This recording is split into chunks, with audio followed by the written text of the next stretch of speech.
It is the last day of Renovation Reality Week, and today we hammer in on those DIY projects. So we get it. No, they're going to save you some money, right? But make sure it has the information on the most common mistakes so you can avoid them.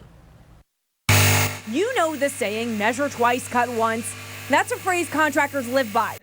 So if you're taking on a new project as a homeowner, try to do the same thing to avoid making these common mistakes in those DIY projects. Always ends up being a little bit more costly than beneficial. It all starts with preparation.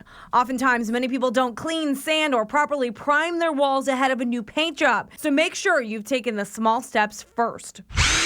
Next, consider your materials. Don't cut corners by buying too cheap. Spend just a little bit more upfront so that you can save in the long run.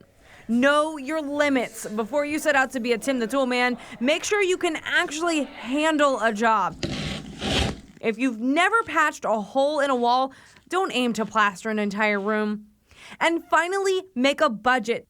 Ahead of the project, make a list of the materials you need. Then add 10% just to be safe. That way, any unexpected expenses won't keep you from finishing the job. Contractor Devin Hansen says if you're going to follow a YouTube video, Watch a bunch of them because everybody does it differently. There was no pan liner wrapped on that. and one more thing, if you mess the job up completely, you might need to call for help and spend even more money. For News 5, I'm Meg Shaw.